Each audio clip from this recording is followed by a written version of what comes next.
the river turned black, not from oil, not from ash, from ink. For 3 days in February 1258, the waters of the Tigris ran dark with the contents of the greatest library the world had ever built. Hundreds of thousands of books, pulled from shelves, carried to the riverbank, thrown in. Mathematics, astronomy, medicine, philosophy, poetry. 700 years of human knowledge accumulated across the golden age of an entire civilization dissolving into the current. The men throwing them in were Mongol soldiers. They had just taken Baghdad, and they were not finished. This is 1258, the week a civilization died.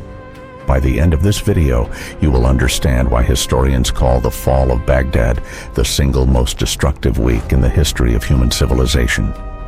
You will learn about the city that was, for 5 centuries, the intellectual capital of the world, a place so advanced that European scholars traveled months just to read its books. You will learn about the Caliph who received every warning imaginable and ignored every single one of them. You will learn why the Tigris ran red with blood for days and then ran black with ink. You will learn what was lost in those 7 days that humanity has never recovered, knowledge that existed nowhere else, discoveries that the Western world would not make again for centuries. 1258, the year the lights went out. To understand what was destroyed in 1258, you must first understand what Baghdad was. Founded in 762 AD by the Abbasid Caliph al-Mansur, Baghdad is designed from the beginning to be the center of the world. Built in a perfect circle, the round city, the city of peace, the navel of the universe, as its founders call it. Within a century of its founding, it becomes the largest city on Earth, holding somewhere between 500,000 and 1 million people at a time, when most European cities hold fewer than 10,000. But size is not what makes Baghdad extraordinary. The Abbasid Caliphate establishes the House of Wisdom, Bait al-Hikmah, a library and research institution unlike anything the world has seen before or since. Scholars arrive from every corner of the known world. Greek texts are translated into Arabic and expanded. Indian mathematics is studied and pushed further. Persian astronomy is synthesized with new observation.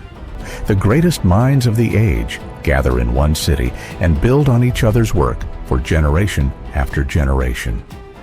The word algebra comes from Arabic. The numerical system you use every day passes through this civilization. The foundations of modern medicine, of modern astronomy, of modern optics, all of it flows through Baghdad. For 5 centuries, this city is the intellectual capital of the human race. In February 1258, an army arrives at its gates, and everything is about to change in ways the city cannot yet imagine. The army outside Baghdad's walls is commanded by Hulagu Khan, grandson of Genghis Khan, brother of Kublai Khan, and the man tasked with expanding the Mongol Empire westward into the Islamic world. His force numbers between 150,000 and 300,000 men, Mongol cavalry, Chinese siege engineers who have broken walls stronger than Baghdad's, Persian administrators who understand how to govern what is taken, Armenian and Georgian Christian allies who have their own reasons to see the Abbasid Caliphate fall. The Caliph inside the city is al-Mustasim, the 37th and final Abbasid Caliph. He is, by every historical account, catastrophically unsuited to the moment he finds himself in. He has been warned. His advisors have told him the Mongols are coming for years. His generals have told him the city's defenses are insufficient. His most trusted counselor has urged him to negotiate, to send gifts, to make some accommodation with the force assembling outside his walls. Al-Mustasim responds by dismissing the men who deliver these warnings. He believes Baghdad is sacred. He believes no army would dare destroy the seat of the caliphate. He believes God will not permit it. He is wrong about all of it. But the siege has not yet begun, and you cannot know yet just how completely wrong he truly is. The assault begins in late January 1258. The city's defenses, neglected for years, collapse faster than anyone inside the walls expects. Al-Mustasim sends an army out to meet the Mongols in the field, a decision his generals advise against. The Mongols allow the army to advance, then open the surrounding irrigation channels, flooding the plain behind them. The Caliph's forces are cut off, trapped on waterlogged terrain, and destroyed. By early February, the outer walls begin to fall. Inside the city, the population does not yet understand what is coming. Baghdad has survived threats before. The Caliphate has endured for 5 centuries. Surely there will be negotiation. Surely there will be terms. What they do not know is that Hulagu Khan has not come to negotiate. The Mongol approach to cities that resist is systematic and deliberate. Resistance is answered with total destruction. This policy is not cruelty for its own sake. It is strategy. Cities that hear what happens to those who resist tend to surrender without a fight. Baghdad has chosen to resist. On February 10th, 1258, the walls of the greatest city in the world fall. What comes next will take 7 days, and by the end of those 7 days, nothing inside those walls will be the same. The Mongol army enters Baghdad on February 13th, 1258. The killing begins immediately. The population, somewhere between 200,000 and 1 million people, is massacred over several days. Most historians settle on a figure between 800,000 and 1 million dead. The palaces of the Abbasid Caliphate, built and expanded across 5 centuries, are torn apart. The mosques burn. The hospitals, more sophisticated than anything existing in Europe at this time, are demolished. The irrigation systems that have sustained Mesopotamian agriculture since before recorded history are destroyed so thoroughly that the region will not recover for centuries. And then the soldiers reach the House of Wisdom, the greatest library in the world, centuries of accumulated human knowledge, books that exist nowhere else on earth. The soldiers pull them from the shelves and carry them to the Tigris. For days, the river runs black.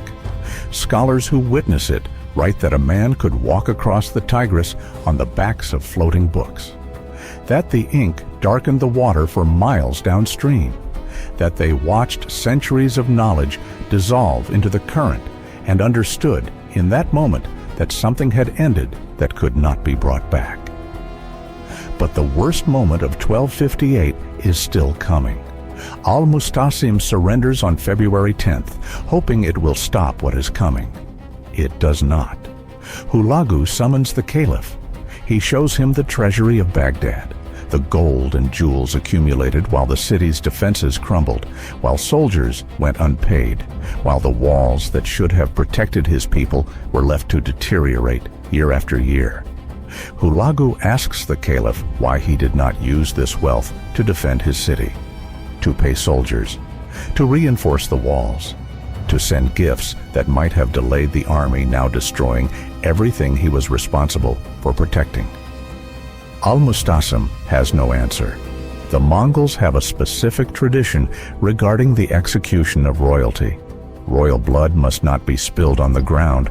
The earth must not drink the blood of kings. So they wrap Al-Mustasim in a carpet, and they trample him with horses. The 37th Abbasid Caliph, successor to a line that had governed the Islamic world for 5 centuries, dies rolled in a rug on the ground of his own city, while his library burns and his people are killed in the streets around him. The Abbasid Caliphate, which has existed since 750 AD, ends in this moment. It will never be restored. The office of Caliph becomes, after 1258, a title without a throne. And somewhere in the Tigris, the books are still dissolving. The House of Wisdom was not simply a library, it was the institutional memory of a civilization at the height of its intellectual power.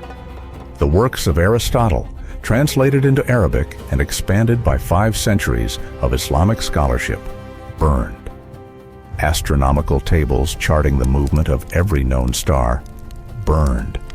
medical texts describing surgical procedures and diagnostic methods that Europe would not independently develop for 300 years, burned.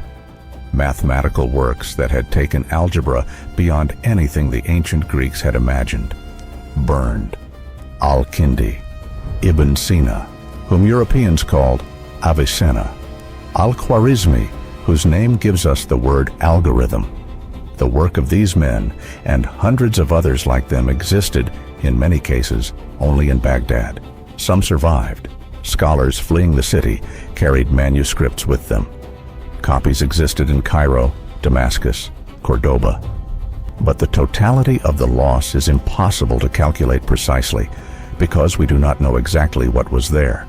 That is the point. We do not know what we lost because what we lost is gone. When the Mongols leave, Baghdad is unrecognizable. The population has collapsed from perhaps 1 million to tens of thousands. The survivors are those who hid, those who fled before the walls fell, and the small communities that Hulagu's Christian wife had intervened to protect. The agricultural systems of Mesopotamia, the irrigation networks sustained since the Sumerians, are destroyed so thoroughly that the land reverts to desert across vast areas. The cradle of civilization, the land between the rivers that supported human settlement for 6,000 years, takes centuries to recover. In some areas, it never does. Baghdad continues to exist. It is eventually resettled, but it never again becomes what it was. The Islamic world reorganizes around Cairo, Istanbul, Isfahan. The intellectual tradition continues in fragments, in translations, in the work of scholars who survived and carried what they could. History delivers one final savage irony. The Mongols convert to Islam within a generation. Hulagu's successors become Muslim rulers who patronize Islamic art and scholarship. The men who destroyed the golden age of Islamic civilization become, within 50 years, its protectors. But the House of Wisdom is not rebuilt. 1258. Before it, the Islamic world leads humanity in mathematics, medicine, astronomy, and philosophy. Its libraries hold more knowledge than any other institution in human history. Its capital city is the undisputed center of global intellectual life. After it, the center is gone. The knowledge is scattered and partially destroyed. The institution that gathered and grew that knowledge for 5 centuries no longer exists. The scholars who survived are refugees, carrying fragments of what once filled entire halls. The knowledge that does survive feeds the European Renaissance. The scientific revolution draws on Arabic translations that pass through Baghdad. What Islamic scholarship built becomes, through the filter of survival and translation, part of the foundation of the modern world. But the historians are left with an unanswerable question. What would the world look like if 1258 had not happened? If the House of Wisdom had continued for another 2 centuries? If the Golden Age had not been interrupted by 7 days in February? We cannot know, and that unknowing is itself the measure of what was lost. Here is what 1258 actually was. Not simply a military defeat. Civilizations survive military defeats, not simply the fall of a political institution. Caliphates rise and fall. 1258 was the destruction of an irreplaceable accumulation of human knowledge at the precise moment when that knowledge was most concentrated, most developed, and most vulnerable. Al-Mustasim died without understanding what he had failed to defend. He thought he was the Caliph of a sacred city. He was the custodian of something far more valuable than a throne. And he spent the wealth that might have saved it on treasures that Hulagu displayed to him at the end as evidence of exactly how badly he had misjudged what mattered. Hulagu rode away not knowing what he had destroyed. To him, it was a library, paper and ink. He was interested in territory and submission. He had no framework for understanding that he had just altered the trajectory of human intellectual history. The soldiers throwing books into the Tigris did not know they were throwing away algebra. They did not know they were throwing away surgical techniques that would not be rediscovered for 300 years. They did not know they were throwing away discoveries that existed in those pages and nowhere else on earth. They were soldiers. They were doing what soldiers do. And the river ran black for 3 days, 1258, the year the lights went out in the greatest library the world had ever built, and the world has been trying to recover what it lost ever since. The Mongols converted to Islam within a generation. History forgave them faster than it should have. The House of Wisdom was never rebuilt. If this story made you think, leave a comment. What do you believe was the greatest loss? The lives, the city, or the books? And do you think what was destroyed in 1258 could ever truly be recovered? Subscribe to the Vault of Numbers. Every week, one number, one story history forgot to tell you. The next number in the vault? A Roman general stood at the edge of a river with his army behind him. Crossing it was treason. Staying was defeat. He crossed anyway, and the world was never the same. The vault remains open.